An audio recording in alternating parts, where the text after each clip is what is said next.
Amidst a chilling sea of skulls, the text ominously declares, "All humans have a desire to live." The battlefield is a haunting testament to countless fallen, an eerie silence blanketing the scene. The camera zooms in, revealing the cracked skulls up close. The ground is littered with broken remnants of what once were warriors, their weapons still piercing the earth. The focus shifts to two skulls entangled with remnants of battle gear, hinting at the fierce struggles that took place here. Shadows dance across the scene, adding to the eerie atmosphere. Amongst the chaos, a single hand emerges, bloodied and gripping the earth. It's a sign of a survivor, someone who defied the odds in this brutal landscape. A figure stands tall, draped in a dark cloak with a blood-red flower. Their presence is commanding, hinting at power and resilience amidst the devastation. A shadowy figure stands on a giant skull, wrapped in dark tendrils, creating an eerie and intense atmosphere. The scene moves to a ground scattered with skulls and a glowing dagger, hinting at a dark and dangerous past. The ground is cracked, and broken weapons are strewn about, adding to the ominous vibe of the landscape. A mysterious, cloaked figure enters a sunlit hall, declaring with resolve, "After everything, I'm finally here." The scene is electrifying as the final round of the 20th tournament is announced. The anticipation is thick enough to cut with a knife, and the golden decorations add a regal touch to the intense atmosphere. As the countdown continues, a closer look reveals a majestic, armored figure standing ready. The armor is almost like a work of art with layers upon layers, giving off a vibe that screams, "Don't mess with me." The crowd is buzzing, and you can almost hear the collective heartbeat of excitement. Amidst all this, the armored figure stands composed, gripping a golden staff that glows with authority. There's a solemn resolve in the air, as the figure internally notes the gravity of the situation, acknowledging that this is not a moment to be taken lightly. It's all about the win now, and they must not look back. Things are getting wild as we see someone clutching this crazy blood-red energy. They're all like, "I'm not the opponent," while the energy's just swirling, almost alive, refusing to back down. Then, out of nowhere, the vibe shifts. This masked figure steps in, bringing a whole new level of ominous. The energy's still going nuts, but now it's like there's a showdown about to go down. Next up, we get a close-up of this armored dude with eyes blazing like molten gold. You can just feel the tension crackling in the air as he locks his gaze onto the chaos. And there he is, fully armored up, looking like he's ready to throw down. Flames dance around him, making it clear he means business. It's about to get real. The scene is electric. Sparks fly as two combatants clash with explosive force. The energy emanating from their dual lights up the battlefield, making it clear this isn't your average skirmish. The action ramps up as one warrior seems to ascend, surrounded by a glowing aura. Their opponent stands firm below, ready to counter the next move. The stakes are clearly high. Things take a twist when someone shouts "Seal of Death." Our hero, with wild hair and intense eyes, seems caught off guard. This move might just change everything. A dramatic reveal. A character in a sleek helmet unveils a terrifying red eye. The atmosphere shifts as this new threat makes their presence known, hinting at dark powers at play. Boom! Energy erupts as two combatants clash in a dazzling display of power. The scene is a whirlwind of movement, with crimson and golden hues lighting up the battlefield. One warrior, with a mane of striking black and gold hair, unleashes a flurry of attacks, each one more ferocious than the last. The air crackles with intensity. A close-up reveals the sheer speed and precision of the strikes. It's a dance of death, and neither side is backing down. The scene shifts to a silhouette against a monstrous opponent. The character muses, after using the art of taking down an opponent, hinting at deeper tactics at play. Finally, we see a determined face. "I've accomplished it this time," the character declares, eyes burning with resolve. The battle is far from over, but victory feels tantalizingly close. Things get wild as a massive explosion rocks the scene. The air is thick with tension, and in the midst of it all, someone yells out about the three hells and their fierce shadow monarch.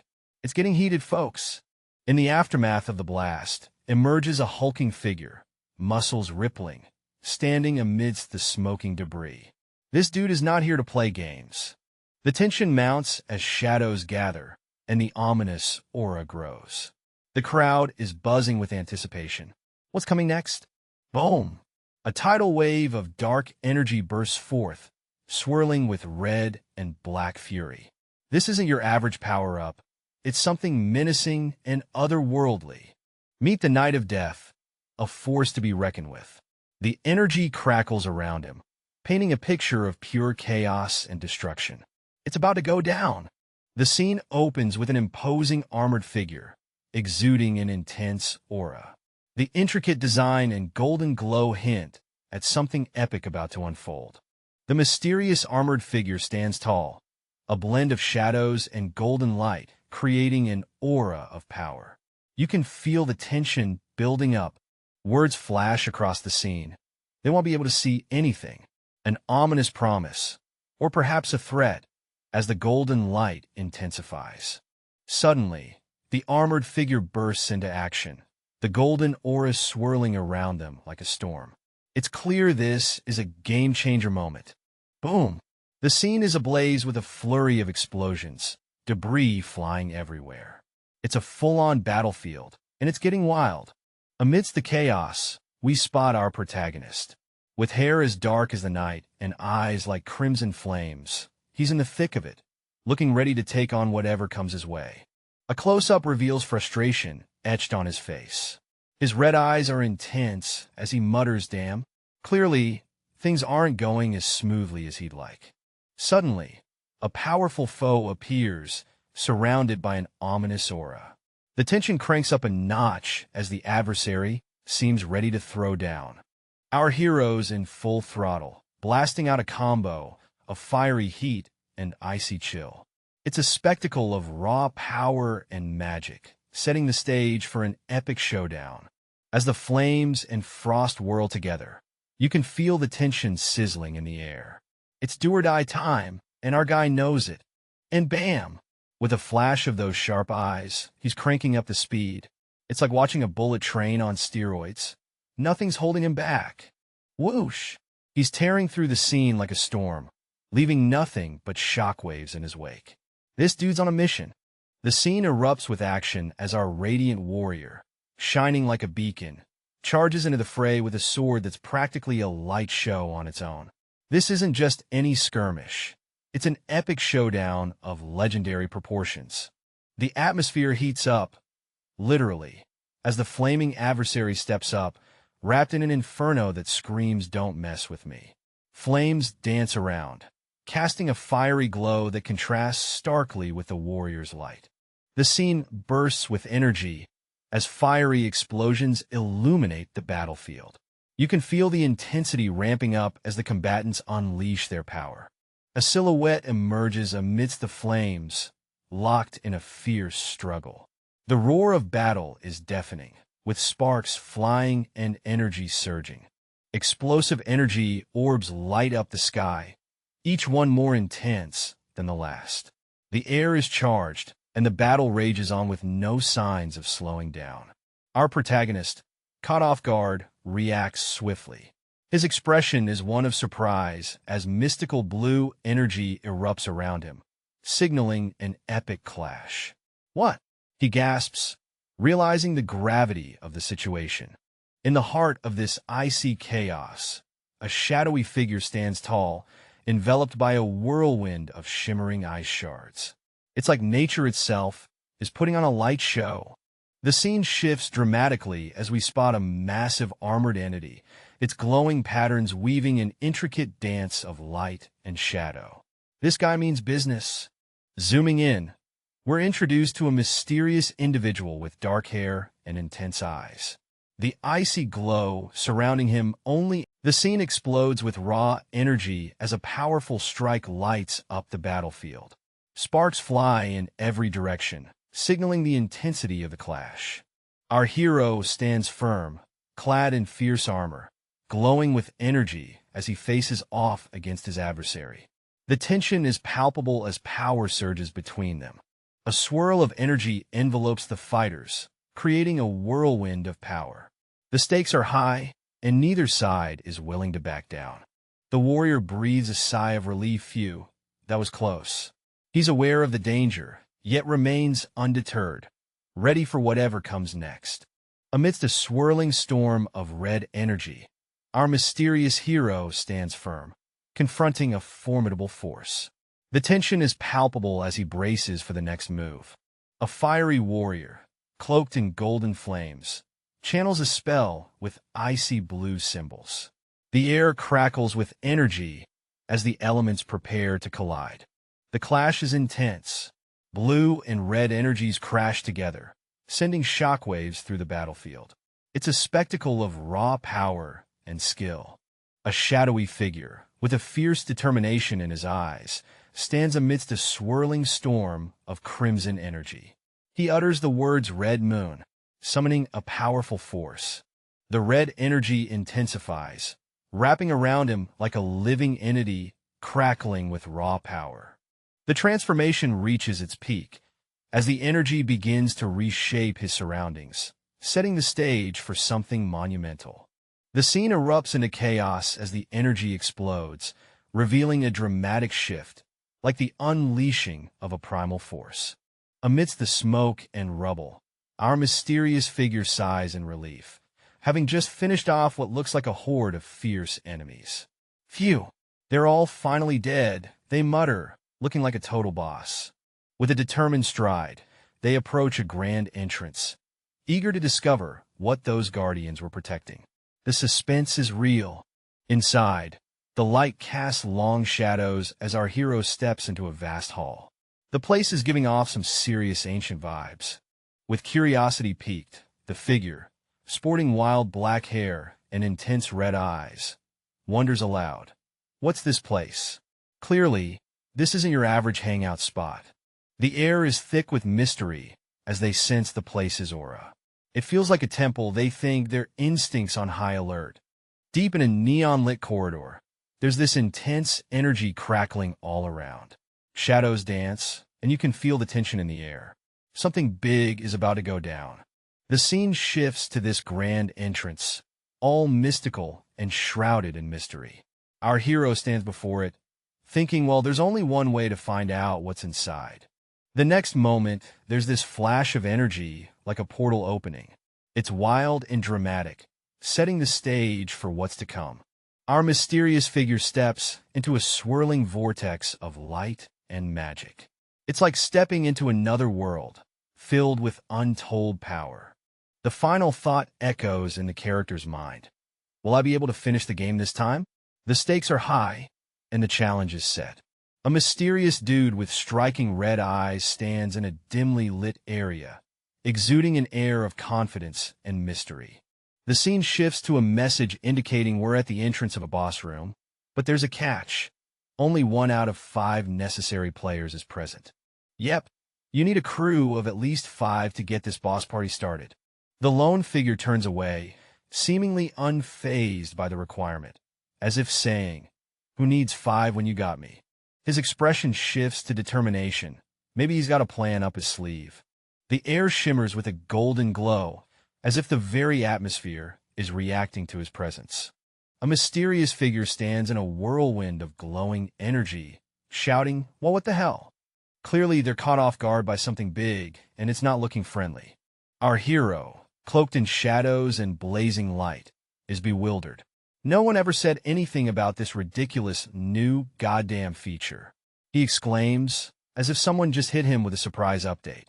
He grips his weapon, eyes wide with disbelief. No way. Is this how it ends?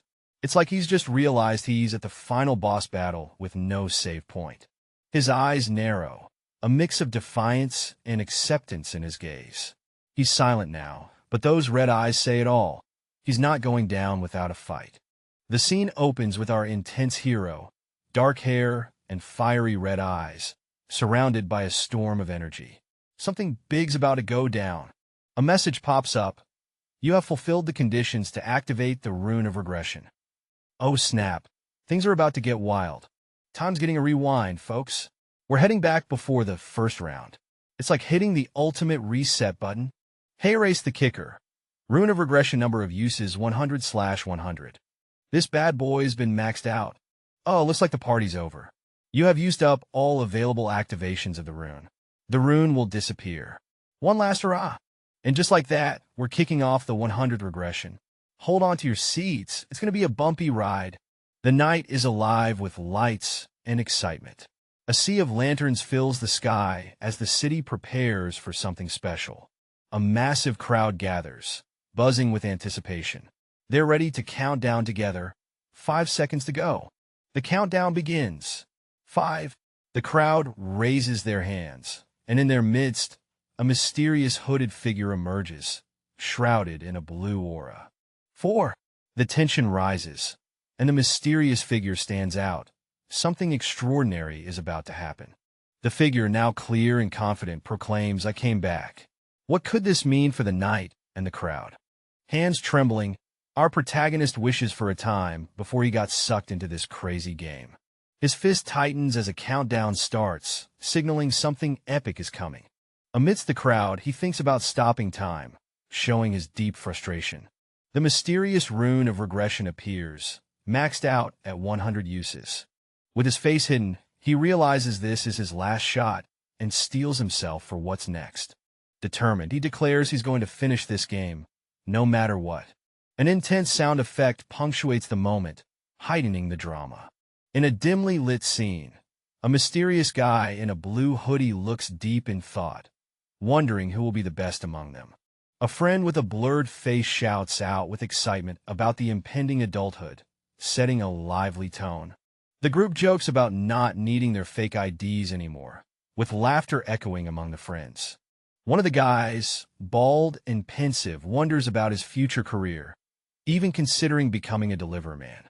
Another friend asks Young Min about his plans, prompting curiosity. Young Min, confidently and perhaps a bit recklessly, reveals his ambition to become a gangster, leaving everyone stunned. The scene kicks off with a group of guys in a dimly lit alley, throwing some serious shade. One dude with a sharp look asks, "You can't have a future with a messed up life, right?" Clearly, they're not just here for a casual chat. "Ha, you're crazy," one guy laughs, but it's not the kind of laughter that puts you at ease. These guys are throwing around insults like it's a sport, and the tension is thick enough to cut with a knife. One character, shrouded in mystery, ponders what's next after graduation. As the night looms, his hoodie shadows his face, leaving his intentions just as hidden. Another guy, with a smug grin, declares he won't let go of his grudge even after graduating. He's got this fiery determination that makes you wonder who exactly ticked him off. Then, with a mischievous smirk, another one of them says, "Who said it was the end? I should play with him as long as I can. This isn't just a game, it's a long-term vendetta." A sudden pause hits when someone spots a shuttle in the distance. "Wait, isn't that your shuttle over there?" One asks, his curiosity piqued as he points it out. Finally, with anticipation building, a voice from the crowd exclaims, "It's finally time." The energy shifts, and the night is about to reveal what it's been hiding. Everyone's ready for something big, and the call goes out. "Please count down from 5 seconds together." What's about to happen? A mysterious figure confirms, "You are right." It is as the countdown begins at 5. The anticipation is real. The count hits 4, then 3, and things start to heat up with an eerie glow surrounding a figure. What's cooking? A hooded character seems to prepare for action, adjusting their hood as the tension builds. Another character stands in the crowd, eyes sharp and alert, as if ready for whatever's coming next. Amidst the New Year's Eve crowd, our protagonist is deep in thought. What was that? He wonders, sensing something off about the night. As fireworks light up the sky, his friends chat about the year ahead, but he can't shake the feeling that someone is watching him. Turning slightly, he spots a shadowy figure. "That bastard," he mutters, deciding to let it slide just for tonight. The group gathers, sharing wishes and laughs. "We're finally adults," they joke, as the festive mood hides any lurking shadows. A mysterious thought echoes, "Humans are interesting," hinting at unseen forces observing the celebration. The voice continues, to celebrate the new year when they don't know what situation they are in, adding a sinister undertone. One friend turns, puzzled. What did you just say? But no one claims to have spoken. A distant, ominous sound fills the air. Amidst a fiery glow, a mysterious figure speaks with an air of superiority, claiming that everyone has been fooled, suggesting there's more than meets the eye. Feathers float gracefully, adding a mystical vibe to the unfolding drama, almost like a calm before a storm. The same enigmatic figure continues, belittling others as mere monkeys in a cage, making it clear they hold immense power and disdain. As the scene shifts, we're in a bustling city. People are gazing up, chatting about a New Year's event and a stunning background, clearly taken by whatever's happening above. Our story kicks off with a young guy looking up, clearly taken aback. He's thinking she appeared and wonders why he still feels this way, despite everything. Next up, we meet this enigmatic, almost angelic figure who just goes, pfft, talk about mysterious vibes. The scene shifts to a crowd, and someone's throwing shade, calling them trash like humans. Ouch, that's gotta sting. The divine figure makes a comeback, mocking the crowd's stunned reactions. It seems like this figure can see right through them. Then, a guy from the crowd points accusingly, questioning why the young man is acting superior. Things are heating up. Our young hero turns away, dropping some serious sarcasm about a flying tissue, calling out the pettiness. Savage. The scene opens with an enigmatic figure cloaked in shadows. Their long white hair and piercing gaze set the tone as they pause, lost in thought. The air crackles with tension as the figure's eyes glow red, declaring their irritation. Something sinister is brewing. A sudden, violent attack leaves a character in agony, blood splattering everywhere. The intensity is off the charts. Amidst the chaos, a young man clutches his bleeding hand, his face a mix of shock and terror. Things just got real. Panic spreads through the crowd as someone screams, "Yuia!" The tension is infectious, and everyone is on edge. A bystander, face blurred, is utterly bewildered by the unfolding madness, muttering, "What is that?" The mysterious figure, now engulfed in a menacing aura, looks down arrogantly. They demand respect, chiding a lowly human for their lack of formality. In the bustling city, tension runs high as people gather, their faces a mix of fear and curiosity. A man warns others, "You humans don't have any right to ask questions. Don't arrogantly act up." Clearly, something big is about to go down. The scene shifts upwards, revealing an awe-inspiring yet intimidating figure descending from the sky. The crowd below stares up, bewildered by the celestial being's presence.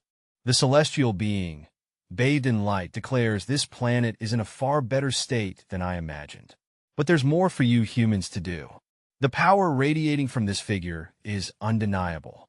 With a calm yet commanding aura, the celestial being continues. That's one of the reasons you humans need to stop. Its eyes glow with an otherworldly light, leaving the crowd speechless and trembling. The scene opens with a group of anxious individuals. A mysterious figure announces, to complete the given quests. Everyone is on edge, wondering what this all means. What is she talking about? A guy whispers, clearly baffled. The crowd buzzes with uncertainty, trying to grasp the gravity of the situation. The mysterious figure, draped in flowing robes, cryptically warns that not everyone will be spared, even if they complete the quests. Talk about a plot twist. Our mysterious figure continues, "I'm going to spare half of the participants in order of completion." The stakes just got higher, and the tension is palpable. A couple of guys in the crowd look utterly shocked, muttering impossible. How? As the reality of their situation sinks in, the enigmatic figure reassures them with a sinister chuckle. "But you don't need to worry so much, since I won't take all of you." Comforting, right? Amidst the murmurs, someone in the crowd insists on quiet, trying to make sense of the chaos. Everyone's nerves are frayed as they hang onto every word. Finally, it's revealed that only humans aged between 15 and 29 will participate. The young adults in the crowd are left with no choice but to face the unknown. Our story dives right in with our main character, who can't believe he's reliving the same situation 100 times over since turning 20. He's sporting a blue jacket, arms crossed, looking like he's pondering the mysteries of the universe or just wondering why he didn't stay in bed today. Suddenly, another character bursts onto the scene, clearly not having the best day, yelling, "I'm screwed." His buddy's response? A simple, "Fuck. Yeah, it's one of those days." Things heat up as one dude grabs another by the collar, demanding to know if he's adding fuel to the fire. The poor guy on the receiving end is utterly baffled, like, "What did I do now?" The tension escalates when a third character jumps in, shouting to shut up. He's waving his arms, probably trying to calm everyone down, but it's chaos. He's like, "Didn't you see that guy's head explode?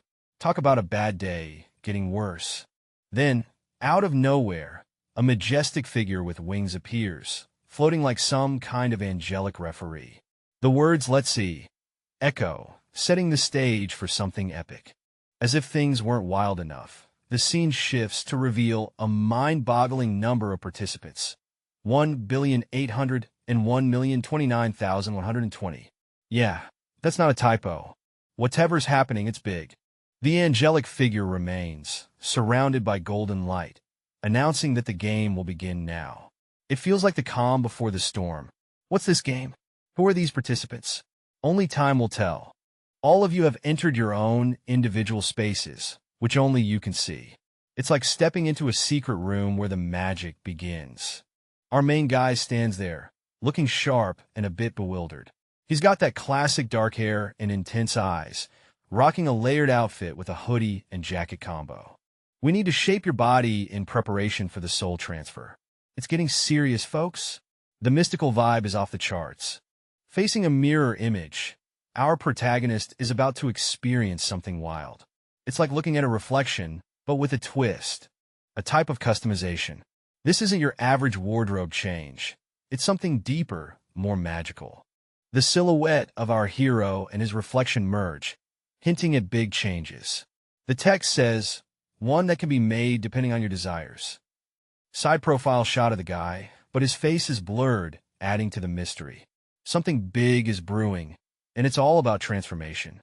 The scene opens with a young dude rocking a dark blue hoodie, standing next to this glowing, mysterious figure. The vibe is intense, like something major is about to go down. As our guy turns away, there's this quick shot of him, looking all thoughtful and serious. You can tell he's deep in his own world, probably processing whatever just happened. Boom! The scene flips, and we're hit with this epic view of rolling green hills and a sky so blue it's like a painting. Totally serene and peaceful, a nice change of pace. More of that stunning landscape, stretching out as far as the eye can see. It's the kind of place you want to just kick back and relax, forgetting all the world's troubles. Out of nowhere, fiery symbols burst onto the scene, crackling with energy. It's like the universe is dropping some serious hints about the magic or chaos that's about to unfold. Energy crackles around our mystery character, lighting up the scene with raw power. The landscape shifts to a serene field, a perfect contrast to the intensity moments ago. Standing tall, our main dude looks around, feeling pretty badass. And with that, "This is my 100th time," he declares like he's just hit a milestone in a video game. Now he's checking out his hand, probably feeling like he's got the Midas touch. "Since I had the same experience, this is the result," he muses, as if he's just unlocked a cheat code. He's not the only one having a moment. "Whoa!" he exclaims, seeing his body in action. "No way!" It's like he's discovered a new dance move and can't believe it's real. Back in the field, he notices everyone else strutting their stuff, looking all cool and composed. But he knows better. If you were smart, you wouldn't have done that, he thinks, calling out their flashy show. In a sunlit field, laughter fills the air as a blonde character jokes about someone's overwhelming power. A dark-haired figure with red eyes stands nearby, seemingly lost in thought. With a serious expression, he notes that it's about time someone arrived, hinting at an anticipated encounter. Enter Huang Xiongmin, striding with confidence and muscles that seem to ripple with power. His presence commands attention as the others look on. The red-eyed character smirks, expecting Huang to appear buff. It's clear this was no surprise for him. The atmosphere shifts as attention turns to new avatars. The group's excited expression suggests they're pleased with these changes. Observations continue with comments on familiar expressions and the presence of known faces. The stage is set for an intriguing encounter. In the sky, a majestic figure with wings declares, "If you've played a game before, you'll know how tough you are right now." The scene is intense as everyone stares at their status screens. The crowd is told to become stronger to survive. Our protagonist looks determined, ready to face this strange new world. The celestial being, with a confident smile, promises freedom from the game and a granted wish for those who succeed. Stakes are high. Surprise echoes through the group. A wish? Really? The promise of a wish ignites excitement and disbelief among the players. With a sly grin, the celestial figure says, "Since you'll get it if you're first, I've prepared a gift." The tension rises as everyone wonders what the gift might be. Our hero, filled with curiosity, thinks inventory. A digital screen appears, signaling the beginning of his journey. A glowing red rune emerges from the inventory. A random rune? He wonders, realizing this might be the key to his success. As you can see, the random rune can only be used once.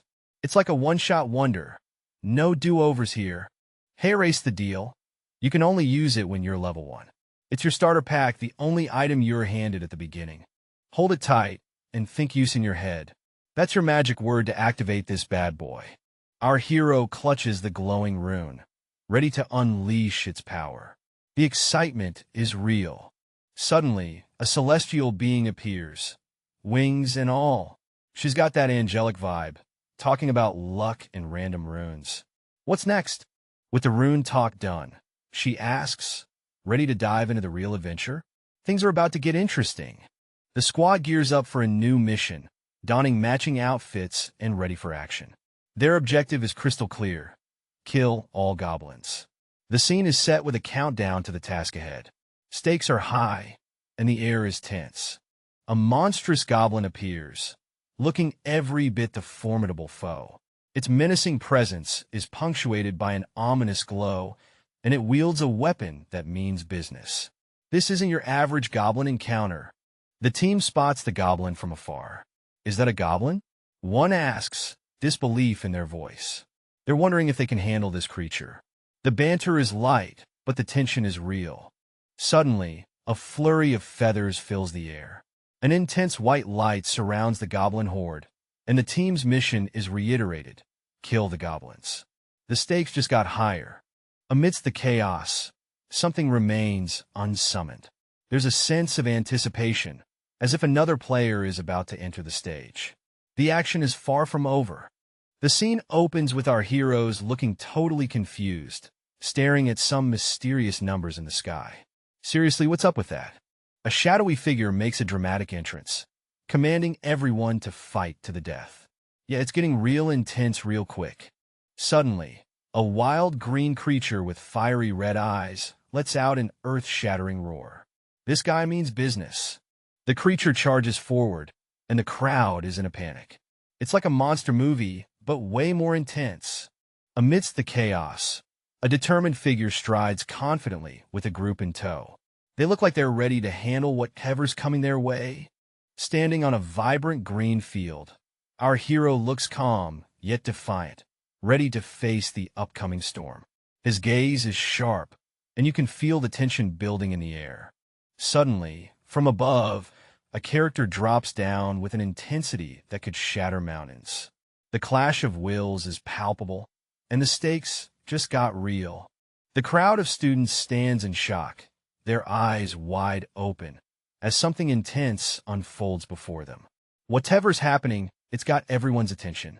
A figure gets launched into the air with incredible force. The way he flails through the air screams trouble. Smack! The impact is brutal as the figure crashes down, the ground shaking with the force. That's gotta hurt.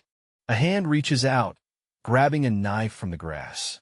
This person means business. The determination is real, and it's time to show who's boss.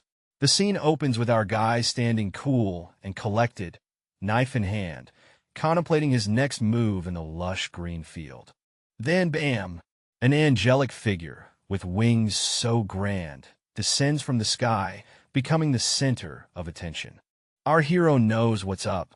He decides it's time for a show, gripping his knife, ready to dance with danger. With agility and finesse, he charges forward, eyes locked on his target, ready to make his move. And as the tension peaks, someone can't help but blurt out, "F King Dope," capturing the epicness of the moment. The scene opens with some onlookers buzzing about a mysterious figure. One of them exclaims about his unusual aura, while another is more impressed with his black attire, because, fashion always matters. As the excitement simmers, a new threat emerges. Goblins. And not just any goblins, but the weakest ones imaginable.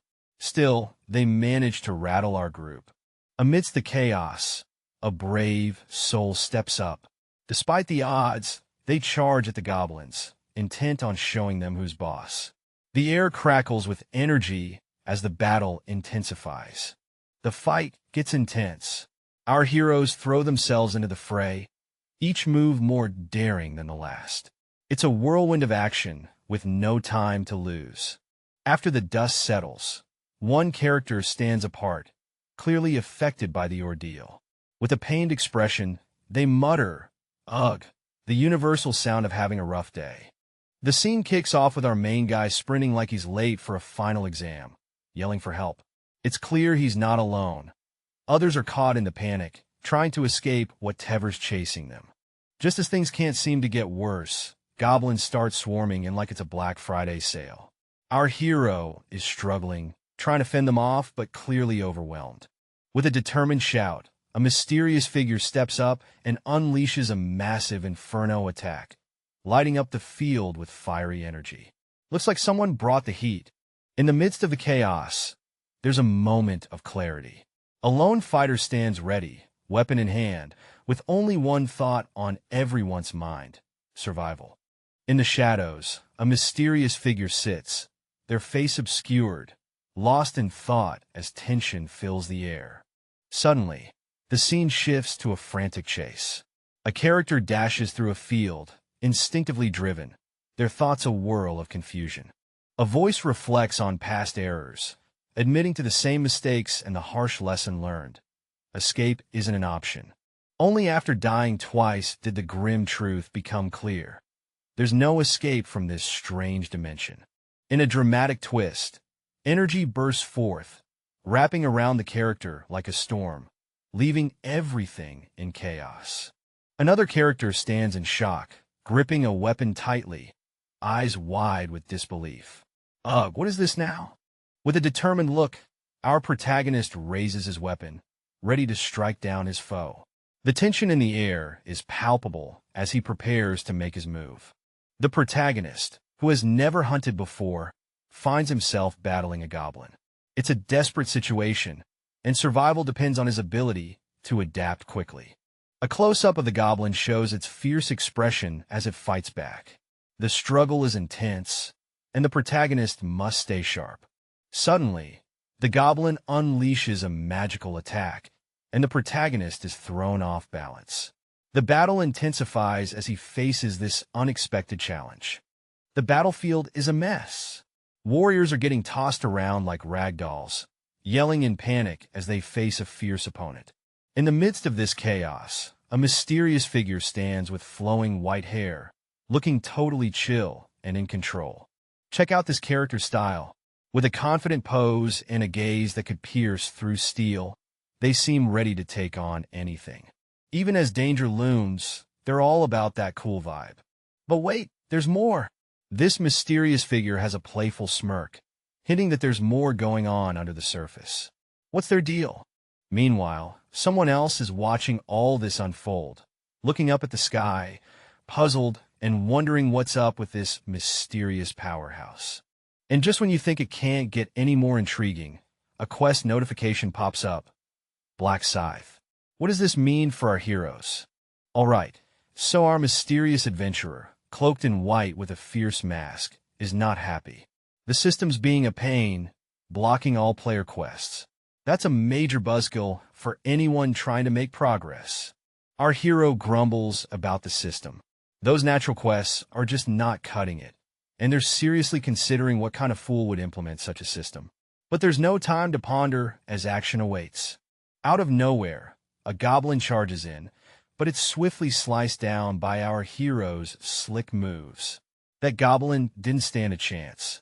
Ding ding, the system chimes in with some good news. Goblin down. Tai-ting. Our adventurer bags some rewards. 4% experience boost and 10 gold coins. Sweet. Bam. Level up time.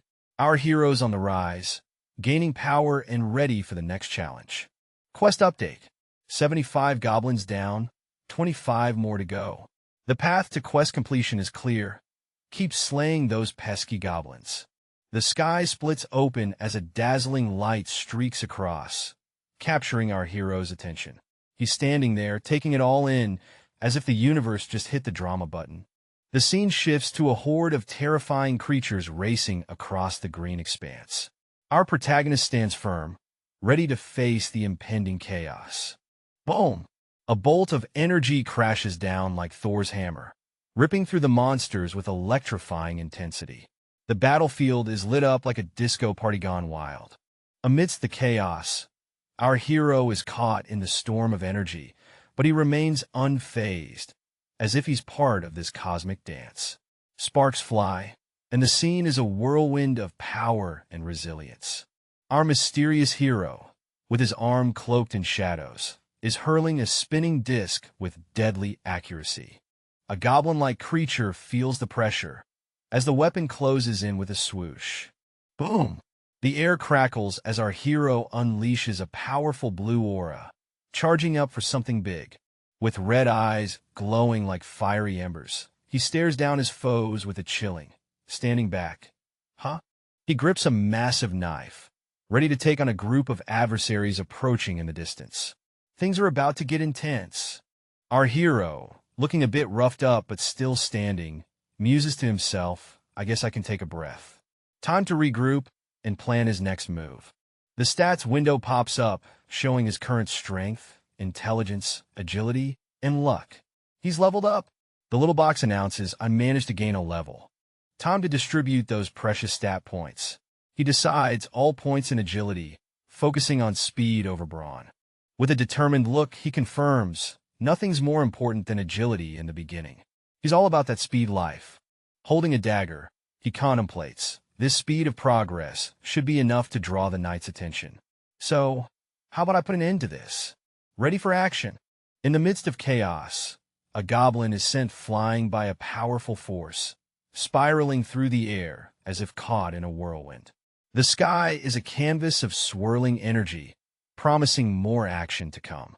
Amidst the tension, our hero stands tall, his gaze piercing and confident. Aren't you going to come at me? He taunts, dripping with swagger and determination. He's ready for whatever these goblins have to throw at him. The goblins, undeterred, rush forward with a collective roar, their eyes filled with malice. Their numbers are intimidating, but our hero remains unshaken. With a calm breath, our hero whispers, if you want come. His voice is low, but his intent is clear. He's about to take matters into his own hands. The scene shifts as the wind howls, and blades of grass are sliced through the air. The goblins seem caught off guard as a new force approaches with incredible speed. Our hero, now in motion, delivers a swift and powerful strike, leaving the goblins in disarray. His movements are fluid and precise, a testament to his skill and resolve. In the thick of battle, our hero faces off against a menacing goblin. With a fierce look and glowing red eyes, the goblin charges forward, but our hero is ready to unleash an epic attack. The scene explodes with energy as the hero's attack causes a massive shockwave, sending goblins flying left and right. It's a total goblin smackdown. With the dust settling, the sweet sound of victory rings in as our hero gains 4% EXP and 10 gold. That's the spirit of a true adventurer. Ding! Level up time. Our hero has hit a new milestone, and is now stronger than ever. Bring on the next challenge. The quest log updates with a satisfying 100 goblins slain. Mission accomplished. The hero's efforts have paid off big time. With the completion of the first round quest, the hero stands victorious, ready for whatever comes next. Onward to more epic battles. A young man finds himself enveloped in a neon green tube, looking like he's straight out of a sci-fi movie. He's deep in thought, reflecting on some risky moves he pulled off just to catch someone's eye. The scene shifts and bam! A notification pops up, congratulating him on snagging rank 1 for completing a quest. Talk about leveling up. He's still standing there, taking it all in, as the notification spells out his achievement. He looks up with a determined gaze like, yeah, I did that, and I did it for rank 1. And just when you think he's done, another notification drops in, rewarding him with a Our hero is in deep thought about the sweet rewards for conquering zones. He's eyeing that shiny treasure box, thinking he might score big time. Time to choose a weapon. The first reward zone opens up choices for our protagonist. What will he pick? He's scanning through his inventory, contemplating between all the cool gear and materials. That finger's about to make a big decision. Choices. On the menu, we have a blue-edged longsword, a stiletto, and a javelin. Which one will be the lucky pick? His fingers hover, making that final, intense decision. The suspense is real. Though he's got a slight hint of regret, he's grateful for having choices at this stage. It's all about making the best of what you have. With a determined swing, he seals the deal, embracing the weapon of choice with purpose. Enter the stiletto. This rare weapon boasts an attack power of 15, but don't get too excited. It'll knock your agility down a peg. With 150 durability, it's the go-to dagger for beginners ready to slice and dice. Someone's had enough. With determination, a foot steps in, ready to trash something. Out with the old, perhaps? Our mystery figure decides to stash away the All Zones special reward selection box for a rainy day. Strategic thinking at its finest. Amidst a chaotic battlefield, our hero calls up their status window. There's fighting all around, but they're as cool as a cucumber. Lost in thought, our character ponders something important. What's going on in that head of theirs? Whoa, there's a hidden title in the status window. Last time regression. A twist. This isn't their first rodeo, and they seem ready for whatever comes next. The scene unfolds with our main guy standing tall, clutching a glowing red rune. He's looking all serious, surrounded by a crew in the background like he's about to drop some major magic. Zooming in, we see the rune in his hand, sparkling like a rock star ready to steal the show. It's glowing with a red-hot intensity, practically screaming, "Look at me!" A mysterious message appears, explaining that the rune should imprint on his body. But our dude looks a bit puzzled, like he just realized he forgot his keys. Another message pops up. The imprinting failed due to one's traits. Our hero seems deep in thought, pondering his next move, or maybe what he's having for dinner. Suddenly, the remnants of the rune on his shoulder confirm his destiny. He's left with a look of surprise, as if someone just told him his favorite show got canceled. Finally, a grand announcement.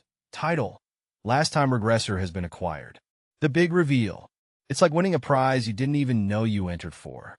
The scene kicks off with a mysterious dude standing under a bright blue sky, his face blurred, looking utterly baffled. He's like, what? As if he just saw a ghost, or maybe his lunch just vanished. Next up, we're hit with a bombshell revelation. The Last Time Regressor title. This bad boy lets you chill in soul form for a minute after death and resurrect at any point with full health. But, plot twist, it's a one-time gig. Things get intense as we dive into a swirl of electrifying energy. Our character seems to be in the midst of a mystical storm, probably realizing the gravity of this new ability. Finally, we catch our guy, now looking pretty chill and cheeky, pondering how cool it is to resurrect at any moment. He's got that "I'm gonna ace this" vibe, clearly plotting his next move. The scene opens with a brooding guy, eyes gleaming with mystery, as he ponders about keeping something hidden. He's got that devil-may-care grin that says he knows way more than he's letting on. The internal monologue hints at secrets worth hiding. What's he up to, huh? A glowing screen flashes Last Time Regressor. It's like a choice between going public or staying under the radar. Intrigue levels, maximum. Our guy stretches, looking relaxed but ready, thinking about someone named Yongnam. You can almost feel the calm before the storm. Suddenly, it's action time. Armed figures appear, tension crackling in the air. There he is, one exclaims, and you know things are about to go down. He surveys the scene, cool as a cucumber, acknowledging he's not alone in this strange game. The plot thickens. Beams of light shoot up dramatically into the sky. What could it mean? The stakes are clearly high. Our story dives straight into an intense scene with a mysterious figure, draped in white, remarking on an intriguing twist that's about to go down. Cut to the battlefield. Chaos reigns, bodies are scattered, and one character is kneeling, apologizing for their missteps. It's hectic, man. Back to our enigmatic character, now with a dazzling, winged aura. They're pondering, should they crank up the fun level? A voice pierces through the scene, questioning the idea of making it more fun. What's that about? Then we see a character bathed in a mysterious light, looking totally bewildered. Things are getting real. Another character, shocked and confused, notices something strange happening to the bodies around them. The scene gets even weirder. The bodies are vanishing right before everyone's eyes, leaving the characters scratching their heads. What's going on here? In a dramatic standoff, two figures face each other, their confrontation illuminated by a radiant sky. The air is thick with tension, as if the very earth is holding its breath. Out of nowhere, a monstrous creature plummets from above, sending shockwaves through a group below. Panic ensues as they realize the danger crashing down upon them. A mysterious figure, with a chilling smile, offers a free blood refill, their ominous words wrapped in dark intentions. This is no ordinary offer, and the implications are terrifying. The battlefield is alive with chaos. Screams pierce the air as a desperate cry rings out, urging everyone to kill them. The fight is on, and it's a struggle for survival. The chaos kicks off with our main character diving into a brutal fight.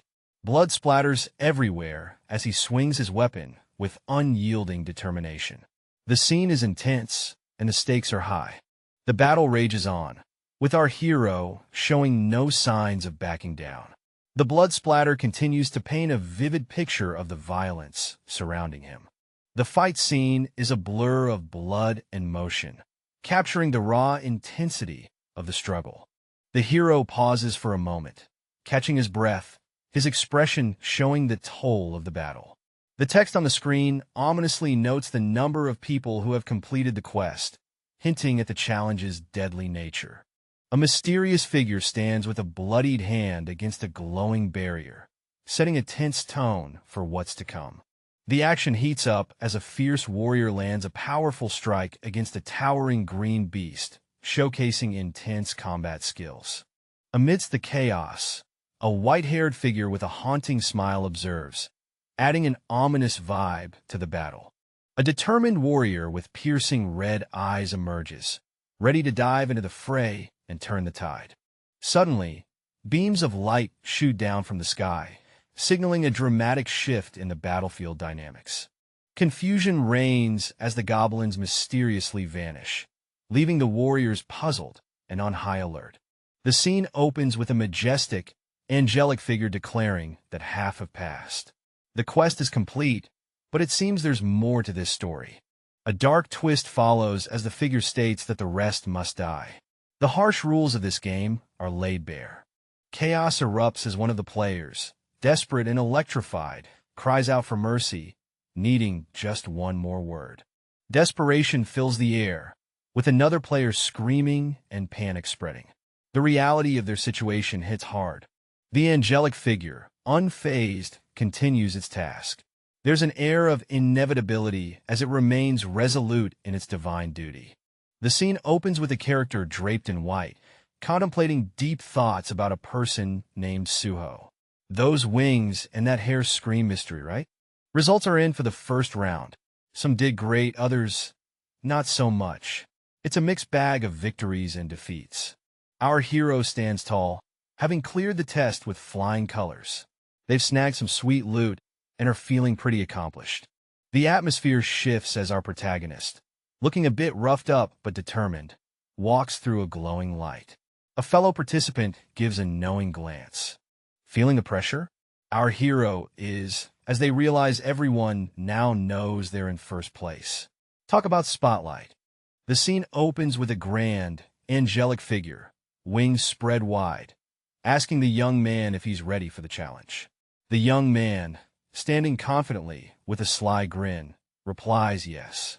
The angelic figure seems frustrated, questioning how the young man can be so nonchalant, and mentions something about his stat window, clearly annoyed. The young man, now looking up, casually responds, of course, as if this is just another day for him. The angelic figure, with a hint of pride, says, I knew all that. I'm an angel. I know that. But then admits I was just asking. The young man, face blurred but his defiant expression unmistakable, thinks to himself, as if. The scene opens with a mysterious figure, clad in white with flowing hair, asking for a favor. The air is thick with intrigue. The focus shifts to another character, who seems puzzled by the request. His face is obscured, adding to the mystery. From a distance, a group of individuals gaze upwards, noting that the clouds seem unusually strong, hinting at an impending event. The group reacts with surprise, their expressions filled with shock and curiosity as they sense something unusual. The white-haired figure's eyes narrow, exuding a menacing aura. Something big is about to go down. Our guy's standing all cool, arms crossed, demanding a better reward. He's got that I know what I deserve vibe going on. The atmosphere gets tense with some dramatic lines, as if the universe itself is holding its breath. A mysterious figure with flowing white hair, clearly not amused, questions the audacity of the word human. Back to our bold hero, who's doubling down on his request, clearly unhappy with what's on offer. The scene widens, showing a group of people standing around, possibly witnessing this showdown with the mysterious figure looming overhead. The mysterious figure is fuming, questioning if this human really just made a demand. Oh, the drama! In the shadows, a figure with a wicked grin explains the dire consequences of breaking a rule. Something dark and dangerous lurks behind those eyes, a mix of thrill and menace. A hand stretches out, and the air thickens with a threat. I'll blow your head up. This is getting wild real quick. But wait, there's hesitation. Damn it, I already used that authority. Our mysterious friend seems to have hit a snag. But don't count them out just yet. A moment of clarity hits, huh? Wait, what's cooking in that mind of theirs? And just like that, a sly smile spreads across their face. Yes, I have a great idea. Oh boy, what's next? Switching scenes, a new character stands in a radiant circle, contemplating a tempting offer. So you want a better reward? Things are getting interesting. Bare feet step forward, breaking the usual rules. Usually, a request like this would be rejected right away. But it seems today is anything but usual. The winged figure stands in front, commanding attention. Let's talk in private, they say, and the crowd is left in suspense. Everyone else can just chill for now. The scene shifts to a character contemplating their next move. Should I ask for a better reward too? They wonder, eyeing the situation. Our perspective moves to another character who's clearly curious. I wonder how good the reward's going to be. They muse, feeling a bit envious. Focus sharpens on a character with intense red eyes, a hint of something brewing beneath the surface. What's his deal? A blurred figure enters the scene, looking confused. What's going through their mind? Another scene, another blurred face, watching the red-eyed character with some intensity. What's about to go down? The scene opens in a lush forest, where someone is walking, and a mysterious, grand figure with flowing robes and a commanding presence is nearby. The grand figure questions the distance between them and insists on keeping close. The response is a simple agreement, hinting at an underlying tension. The mysterious figure muses about the greedy nature of others, hinting at past experiences and a deep-seated distrust. Contemplating a change in plans, the grand figure reflects on the need to adjust strategies, showcasing a mix of annoyance and cunning. A sinister plan unfolds as the figure decides to teach a lesson about greed, their eyes glowing with intent, while the other person follows. As they approach a certain point, the grand figure silently vows to kill the other, marking a turning point in their intentions. In a lush, shadowy forest, our cloaked figure is deep in thought. They're worried about potential problems if humans catch wind of their schemes, especially since those human players could start causing chaos. Oh boy, nobody wants the higher-ups breathing down their neck over this mess. Determined to keep everything under wraps, the cloaked figure resolves to make sure there are no witnesses. No room for slip-ups here. They tread cautiously. Cut to a sinister grin flashing through the darkness. Someone's not impressed with the human's actions. They mutter about how the stupid humans should have just kept their mouths shut. Yikes, someone's in trouble. Our cloaked figure isn't done yet. They confront the sneering menace, demanding to know what kind of reward they're after. The tension is thick, and you can almost feel the suspense in the air. Things take a turn as the cloaked figure presses on with their question. They're met with a fierce look, as if saying, "What do you want?" The air's crackling with intensity. Then, bam! A sudden, explosive clash erupts between the cloaked figure and their adversary. Fists fly, and the scene bursts into chaos. Whoa, what a showdown! In the heart of a lush, green forest, the tension is palpable. Our dark-haired hero charges forward, fists clenched, ready to deliver a knockout punch. His opponent, cloaked in swirling white garments, stands poised, their eyes locked in concentration. Just as the punch flies, the scene shifts to a close-up of the white-haired figure. Their expression is one of shock, eyes wide, as if they didn't see this coming. The intensity of the moment is electric, leaving us on the edge of our seats. Amidst a tumultuous scene, our enigmatic character with wild, flowing white hair lets out a pained ache, clearly in distress. On the forest floor, they try to regain composure, while a shadowy figure looms over, adding tension to the scene. Confusion and anger mix as they question the situation, wondering about the human bastard who dared challenge them. Fueled by rage, the white-haired figure unleashes a fierce proclamation, ready to strike back with fiery determination. The scene shifts as they dash through the forest, energy crackling around them, leaving a trail of power in their wake. The scene kicks off with a dramatic confrontation. Our mysterious white-cloaked figure is caught off guard, facing an unexpected and fierce opponent in the lush green forest. With a swift motion, the shadowy figure launches an attack, their hands striking with incredible force, causing a whirlwind of leaves and energy.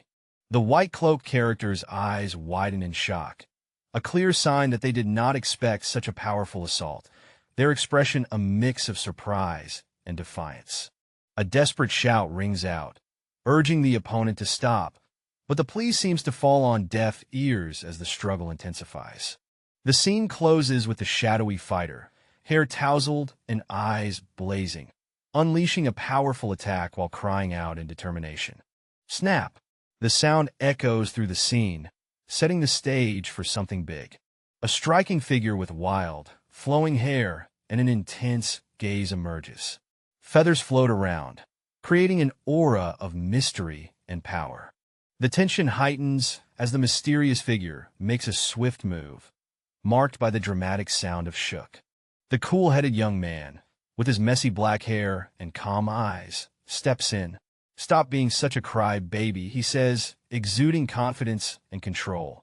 Amidst the chaos of the forest, our hero delivers a stunning attack, pinning the winged creature to the ground with a decisive strike. With unwavering resolve, he boldly states, "Now you won't be able to run," sealing the creature's fate. The creature, caught off guard, can only admit, obviously it does, as it struggles with the pain. The hero, exuding a mix of confidence and humor, taunts, making shitty laughing sounds like Kahia. The creature, utterly confused, demands to know if the hero has lost it, questioning his bizarre behavior. "You tried to kill me with a dagger hidden in your robe, did you not?" The forest stands silent, its leafy whispers the only audience to this tense accusation. A mysterious figure shrouded in feathers seems caught off guard, their intentions questioned. I knew it. The accusation hangs in the air like a storm cloud. The dark-haired figure stands tall, confident in their deduction, while the mysterious creature remains crouched, perhaps plotting its next move. I had no plans of doing so. The dark-haired figure's eyes blaze with certainty. There's no point in trying to lie. I can tell just from looking at your face, rebel. How? A mere human knowing my name? The creature, cloaked in white and adorned with flowers, seems to reel from the revelation. Its voice trembles with surprise and perhaps a hint of fear. There's no point in you knowing. The creature, with an air of defiance, counters the piercing stare of the dark-haired figure. Sparks of magic or power begin to flicker between them, hinting at an impending clash. The scene opens with a mysterious figure, sporting wild white hair and a fierce demeanor, taunting a black-haired young man. Can you tell? They sneer, exuding confidence. The white-haired figure ups the ante, boasting about their ability to obliterate everything at a whim. Their intensity is palpable as they declare their strength with the snap of their fingers. The young man, undeterred, fires back with a smirk. You don't have the ability to kill anymore. His confidence seems unshakable, challenging the claims of the white-haired figure. The mysterious figure is left speechless, beads of sweat forming as they grapple with the young man's bold declaration. Their confidence visibly wavers. Comrade, my ass. Our protagonist is in the thick of it, surrounded by enemies in a forest that's more jungle than park. His expression? Pure disdain. He's not here to make friends. Then, a new player enters. This one seems to think they can reason or negotiate, but our hero isn't buying it. He's got his own plans, and they don't involve shaking hands. The drama hits a new high as someone else tries to jump in, offering help. But our protagonist, ever the lone wolf, flat out refuses. He's got this, or so he thinks. The scene unfolds in a thick forest where an enigmatic figure is deep in thought, talking about the necessity of some mysterious actions. Out of nowhere, a blazing attack is launched, and everything turns chaotic, with the mysterious figure getting caught off guard. The armored figure writhes in pain as the energy blast hits, their expression twisted in agony. A shirtless young man faces the armored figure, both ready for whatever comes next, amidst the scattered leaves and silence. An angel has been defeated, lying motionless amidst a swirl of feathers. The battlefield echoes with the silent triumph. A mysterious figure holds a radiant heart, with energy swirling around their hands.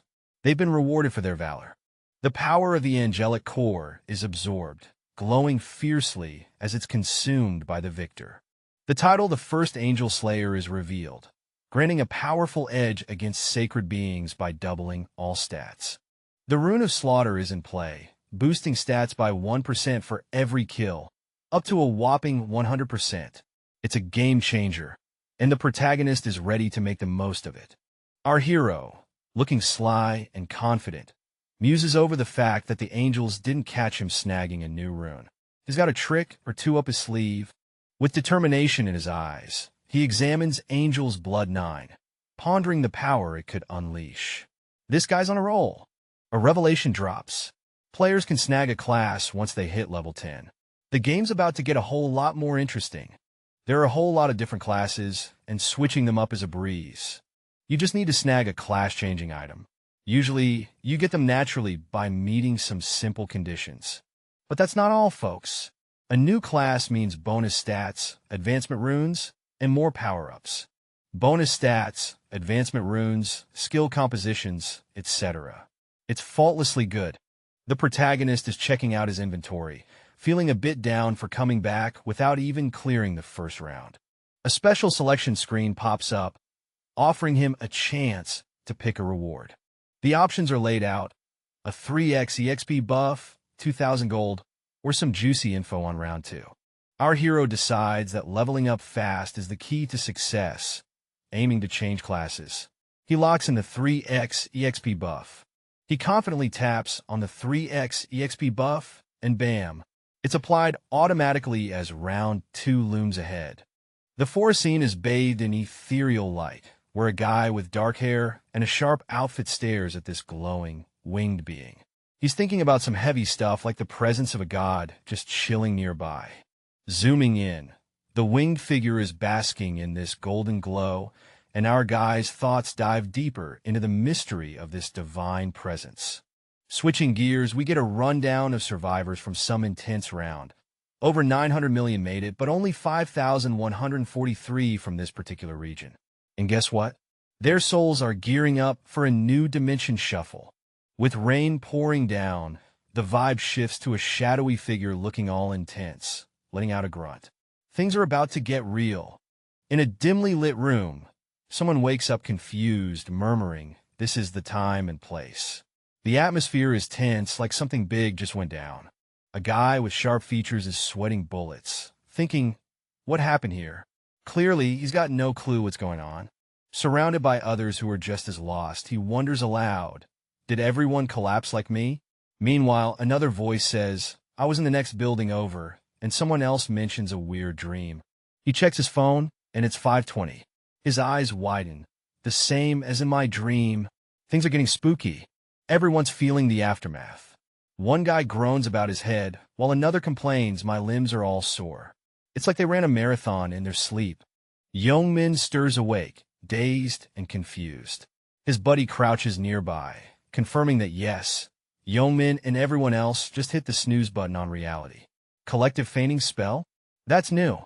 The scene pans out, and it turns out the whole crew is sprawled on the ground, looking like they just partied too hard. They all murmur in disbelief, trying to piece together what went down. Youngmin's gears are turning as he chats with a friend. Did they all just dream the same wild ride? The mystery deepens, and everyone's left scratching their heads, convinced it was just a dream. Under the eerie glow of city lights, a sense of dread looms. Then will we get it back on the 1st of next month? One guy asks, clearly stressed. His buddy, looking just as worn out, can only mutter, Mr. Fuck. Seems like they've been through the ringer. The scene shifts indoors, where more people are sprawled across the floor. Hey, why is this guy not getting up? One of them wonders aloud. The tension is palpable as they try to rouse a guy named Kim Tasik. Everyone's on edge. Outside, amidst the night air, another guy, with hair that's seen better days, is trying to help the fallen figure. Hey, get up, he insists, a hint of desperation in his voice. The suspense is building. The focus zooms in on the motionless figure. He's just lying there, adding to the mystery. The silence is deafening, leaving everyone on edge. One of the guys kneels down, his face a mix of shock and disbelief. No way, he exclaims, eyes wide as he checks on the motionless man. What's going on here? Things are looking grim as a character checks for a pulse on someone lying down. The atmosphere is thick with tension. Panic strikes the group as they realize the person isn't breathing.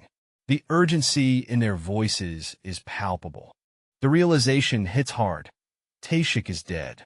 The shock is clear on their faces as they process the news. Questions swirl as they wonder if Taeshik's death is linked to his failure to survive in a mysterious game. The disbelief is intense. A chilling thought crosses a character's mind. Everyone who hasn't woken up might be in the same dire situation. The stakes just got higher. They're corpses. The scene is filled with bodies sprawled across the ground as the aftermath of a battle looms large. It's a grim sight, and the tension is palpable. Impossible. Only half survived. There's disbelief in the air as one character questions the odds. Will the next round be like this? The stakes are getting higher, and uncertainty hangs over their fate. Insane? A character, with a wild expression and blurred face, grapples with the chaos around him. His hands tremble as he tries to make sense of the madness unfolding. Deep thoughts are floating around as someone questions if everyone, no matter their wealth, should live equally. A philosophical vibe kicks in. A mysterious figure, face obscured, chimes in saying there's no need to cry about life's unfairness. It's getting deep, folks. Things heat up as a bald dude tells everyone to chill. Someone's on the floor, lamenting how unfair it is to die without living fully. Heavy stuff. Another voice pipes up, saying they're not alone in this mess. More people are caught in the chaos. Someone calls him a crazy bastard, ouch. The tension's thick as ever. A guy with a dark jacket and determined face says he's got things to do. No one's ready to bow out just yet. Yo, our main dude is on the hunt, and he's not happy. He's looking for someone he describes in not-so-nice terms. His buddy asks if he's searching for his personal brand boy. Elsewhere, another character is deep in thought, wondering where that little brat vanished to. He's sure the kid was around, but now he's MIA. With a smirk, our thinker figures it out. How could a weak rat like that be gone so easily? He's got this all figured out. Suddenly, something catches his ear, and he's all ears, literally. His expression changes as he tunes into something. Our searcher is thrown off by something unexpected, uttering a confused "huh?" as a figure walks away in the background. A curious onlooker is puzzled by a guy's outfit. He's staring, wondering where this dude got his crazy clothes. No way, he thinks. As our guy stares at the city lights, his eyes widen at a sudden notification. It's a status window popping up right in front of him. He's totally bewildered, thinking a status window opened. Yep, it's as wild as it sounds. Meanwhile, some dudes nearby are just as confused. One exclaims, "Huh? A status window?" While another can't believe it's actually working. A crowd gathers, all buzzing about this bizarre occurrence. They're wondering if this thing is for real and if they can start leveling up in real life. The scene kicks off with our mysterious figure leaning down, dropping something crucial. The tension is real as they prepare for what's next. Boom! A fist clenches with explosive power, obliterating the object. You can almost feel the energy surging through the page. As the dust settles, we catch a glimpse of the figure, their face obscured but clearly shocked at the power in their hands. What just happened? This newfound power has them buzzing. They're hyped, exclaiming how freaking awesome this is. What kind of power trip are they on? Meanwhile, in the bustling square of Jongaro, a New Year's celebration turns into a scene from a sci-fi movie as over 10,000 people suddenly drop unconscious. What on earth is going down? The scene kicks off with a news flash about some jaw-dropping New Year's event. The anchor, all suited up, is about to spill some tea on a bizarre incident. Up in the sky, this angelic yet mysterious figure is floating above the city, looking all majestic and speaking to the crowd below like some celestial messenger. Suddenly, things go south as a massive explosion rocks the area. Panic ensues with folks running for their lives. It's chaos, and the scene's turning grim. The enigmatic figure, with an aura of power, extends their arms towards the civilians, almost like casting a spell or something. And just like that, over 10,000 people hit the ground, collapsing all at once. It's a sight straight out of a dystopian nightmare. The cops are on it, reporting that most of the affected are young, between 15 to 29 years old. This mystery just got a whole lot deeper. Yo, things are getting wild. It's confirmed. These bizarre events aren't just local. They're popping up all over the globe. Our main guy, rocking a hoodie and serious vibes, checks his phone. It's starting, he says, and you just know he's in on something big. As he walks through the city, screens around him flash news alerts. The tension's building, and you can feel something epic about to unfold. In a dimly lit street, a mysterious figure stands. His hoodie casts a shadow over his face, giving off a serious vibe.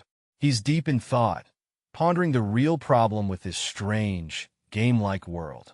The shadowy figure continues, revealing that the issue isn't just the game killing players. Nope, there's a deeper, darker mystery lurking beneath. His gaze is intense as he states that while players might be thinking they're just risking their avatars, the real danger is much more sinister. A chilling vision appears, showing what happens to those who fall victim. They don't just disappear. They transform into eerie, transparent entities.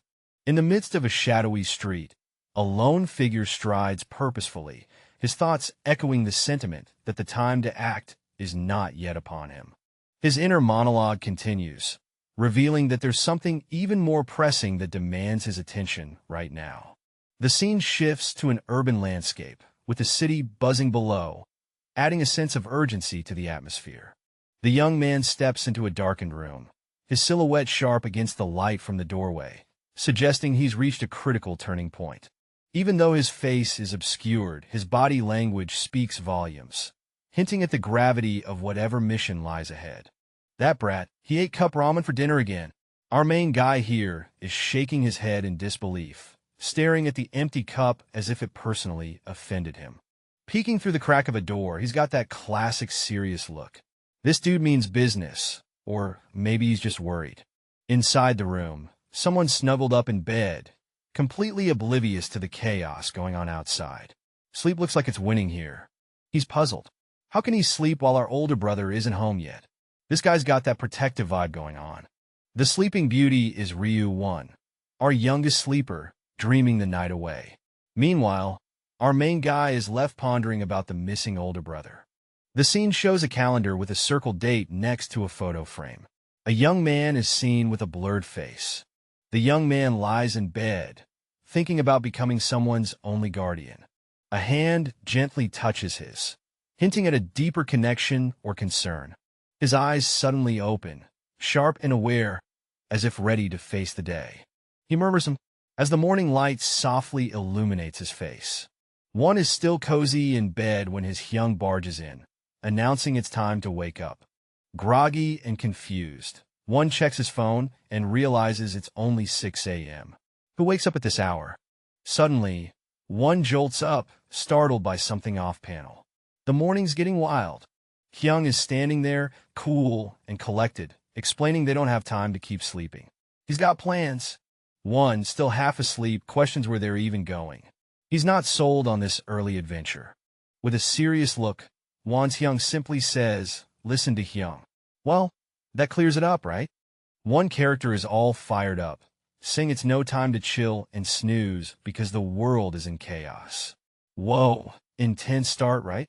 The other dude, sitting all comfy in his PJs, is like, "You said you were going to watch the New Year's ceremony. Something up?" The first guy replies, "Come on, I'll spill the beans as we walk." Next, we see them strolling through the dark streets, deep in conversation. The vibe is all mysterious and intriguing.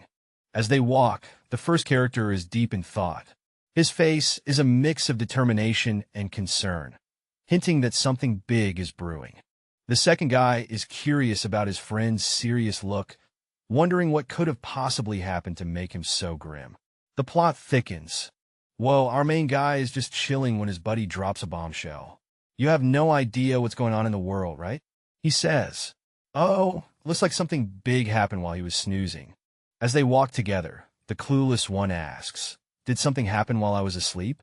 His friend, with a deadpan look, tells him to check the current top search. Things are getting real. Our hero whips out his phone, ready to catch up on all the drama he missed. You can almost hear the gears in his head turning as he scrolls through the news. And bam! The news hits hard. An angel appeared and kidnapped civilians to another world. His friend breaks it down further. Only their souls were taken away. Mind blown, right? Turns out, even our guy wasn't spared. "No way. Even you were?" His friend asks, and he confirms it. He was sent on a wild mission to slay a monster called Goblin, only to survive and return. Talk about a plot twist. The scene kicks off with an intense conversation. One character, looking all worried, asks if the other is hurt, while the second character, sitting there, tries to brush it off, saying, "Don't worry about me." The tension rises as the first character, with a blurred face but clearly emotional, insists, "How could I not worry about you?" It's clear there's a deep bond here. A somber vibe fills the air as we see a memorial set up with incense burning. The words, "So this is family," echo the gravity of the moment. The emotional weight intensifies with the line, "The only one I have now is you, Hyung," reinforcing the deep connection and sense of loss. We then see two characters in a room, one standing solemnly while the other kneels, further emphasizing the emotional depth of the scene. Finally, we zoom in on the kneeling character, tears in his eyes, struggling with the overwhelming emotions of the moment. It's a heart-wrenching scene that pulls at your heartstrings. The scene opens with a mysterious figure standing with their back to us, wearing a sleek black suit with distinctive armbands. The vibe is serious, like something big is about to go down. Our story shifts to a determined character in a hoodie, staring down a shadowy alley, ready to make history as the strongest hunter since mythical times. You can feel the ambition and pressure in the air. Now, in a dimly lit alley, our hoodie hero is deep in thought, realizing that having a strong mind and slaying monsters are totally different beasts. Even the toughest must have a soft side, right? Suddenly, a friend appears, throwing a curveball. "I know what you're thinking," he says. Our hero, caught off guard, is like, "Huh? What's going on in that alley?" The guy in the blue jacket starts off by dropping some heavy past drama, mentioning a call that sent everyone into chaos. His buddy in the white coat is trying to wrap his head around it, but he's still not buying it completely. Then, the blue jacket guy drops a cryptic line about seeing him later and things changing. White coat dude is like, "What does that even mean?" Clearly, he's not about to play follow the leader without knowing the destination. As they walk along, white coat guy puts his foot down, refusing to take another step without some solid intel. The vibe is tense, and you can feel the urgency in his voice. White coat guy practically pleads, "So please, tell me first." His earnest look says he's not messing around. A close-up reveals a bandaged hand on his chest, hinting at past injuries or struggles. It's a silent testament to whatever he's endured. Our story zooms in on a pair of piercing blue eyes, sharp and intense, like they're seeing through the very fabric of reality. The air feels heavy, like something big is about to go down. Now we're face to face with a young man, his expression a mix of shock and determination. He's clearly caught in a moment, and his name, Bang Teju, rings out, adding to the suspense. A mysterious figure stands in the shadows, their face obscured, adding to the intrigue. The blue jacket they wear blends with the dim light, hinting at secrets yet to be revealed. The scene opens with a mysterious figure standing in the shadows, the air thick with tension. As the light reveals more, we see two characters facing each other. One drops a bombshell. Bang Teju is harassing you. This revelation hangs in the air like a thundercloud. The other guy is clearly taken aback, stuttering, "B bro, how did you?" Clearly, things just got real. The camera shifts to our second character, looking sharp in a white jacket and sweater, clearly taken aback by the revelation. With a knowing look, he asks, "Do you know everything?" The response is swift. "Then did you think I wouldn't?" These guys are definitely not playing around. But I don't want to make it obvious, you know? To my bro, who's having a tough time, the tension is real. My dude, I'm really sorry. This apology comes with a heavy heart. To keep it 100, I actually didn't know. Ignorance isn't always bliss, huh? A close-up of deep contemplation. Somebody's got a lot on their mind. Now we find our guys sprawled out on the floor, staring into nothingness. The mood is as heavy as it gets. All right, hey, race the scene. Our guy is quietly stepping out, telling his sleeping brother, "Bro, we'll go out for a bit." The room is dim, and his brother is knocked out on the bed, totally unaware of the world. Then, bam, the phone starts ringing like it's nobody's business. The sleeping brother is stirred, and you can almost hear him groaning, ugh, so noisy, as he reaches out to silence the chaos. In the shadowy depths, a figure is seen plummeting from a bright, rectangular opening. The words hint at a past filled with fear, suggesting that the darkness of the past is closing in. An emotional moment unfolds as someone earnestly apologizes. "Sorry, I'm sorry, one." The weight of regret hangs heavy in the air. A tense exchange occurs between two figures, where one assures the other, "No one will bully you anymore." The sincerity in those eyes promises a new beginning. The night is still, with only the moonlight casting shadows on a desolate industrial building. Suddenly, a loud crash breaks the silence. Something's going down. A man gasps in pain, clutching his side. It looks like he's taken a hard hit, and he's struggling to catch his breath. Surrounded by a group of menacing figures, a guy on the ground is questioned harshly. "Do these idiots want to die?" One of them sneers, making it clear this isn't going to end well. The poor guy is in agony, groaning, while the bullies demand answers. "Are you ignoring me now?"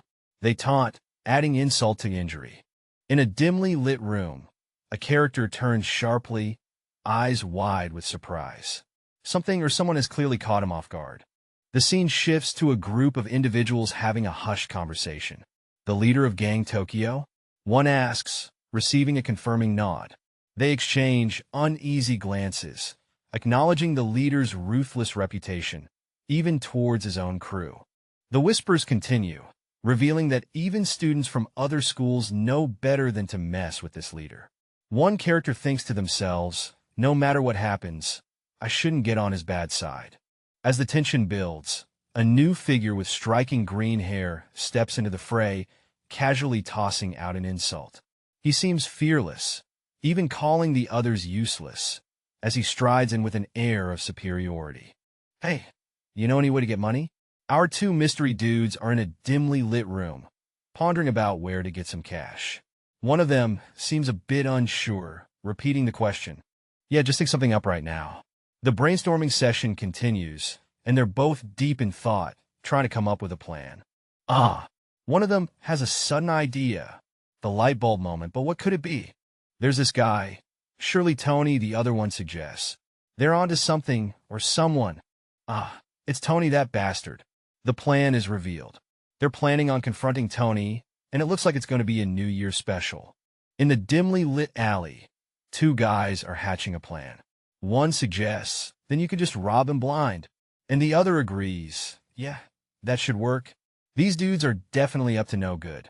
Suddenly, a third guy with a serious vibe and a puffy jacket turns around, asking what? His expression says he's not thrilled with the plan. The conversation continues with one of them revealing, really? And that bastard doesn't even have parents. This isn't just a robbery. They're targeting someone vulnerable. The blonde guy with the fur-lined hood adds, he lives just with his brother. This crew is gathering intel, and it seems like they're planning something big. Amidst the shadows, a group huddles around a guy named Tejiu. Everyone's on edge, whispering, "What's up, Tejiu?" But the big guy's just standing there, frozen, like he's seen a ghost.